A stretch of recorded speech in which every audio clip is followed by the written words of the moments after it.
Uh, do you want to move on and confuse me a little more with yet another financial product that's that's gonna. Yeah, yeah. We'll take it in turns after this, but let me do another one because it's really similar to Wise, albeit it's in like the same segment.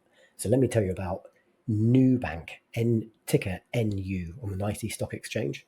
So NuBank is one of the world's largest digital financial services platforms, but essentially it's a disruptive tech-first approach to banking in Latin America.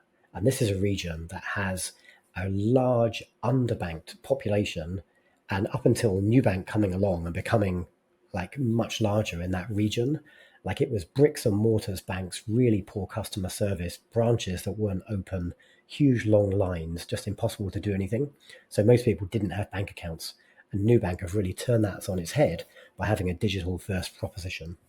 And we're used to that in the developed world, but this is new in Latin America. It's growing really quickly. It's now up to 119 million customers, which is more than half, nearly 60% of the whole adult population of Brazil. So that's like, more than half of adults use NuBank now as their bank. And then that growth has driven revenue really nicely.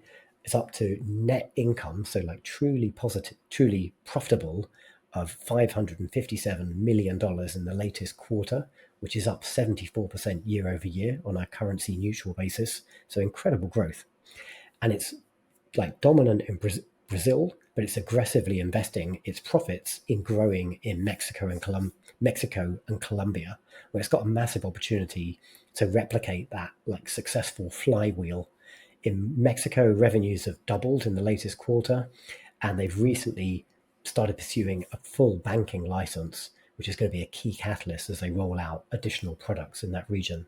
I really like the company. I can't use it. I don't live in Latin America, but the thesis makes absolute sense to me. It's got really high endorsement from its customers. It's a newer holding for me. I've only owned this for about a year myself, but I'm giving this 6 badgers out of 10 as a conviction rating. So this fits nicely next to your beloved Mercado Libre, like just a play on. I don't know. To my ears, it sounds like okay. Here's a really uh, quickly developing region of the world, and here are the businesses that are doing the best job down there, taking customers with just by execution and providing obvious value way beyond what the other guys are doing. And if you're looking for bank play in that region, NuBank is your bet. Is that fair? Could it be that simple? That's it. And if you're they have like their high net worth customer proposition, if you're one of those like ultra violetta or something, then you get Wise as part of your proposition behind the scenes. Wise doing all your international FX because those guys and girls tend to travel and spend money. So good example of like convergence of a number of different fintechs. Any sense of why NuBank gets 6 badgers and Wise gets 8? What's that gap? My large language model and like the sea of information are quite hard to articulate.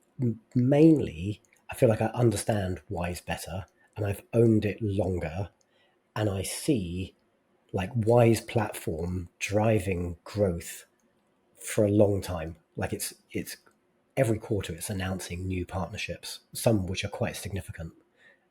New Holdings is like a regional play, and that is a massive region, but it's already like more than half of the population of Brazil. So, like, how much growth will there be in Brazil? Still a lot. Like, you've got the other half to capture, and you're capturing more wallet share as customers stick around and remain as NuBank customers for longer.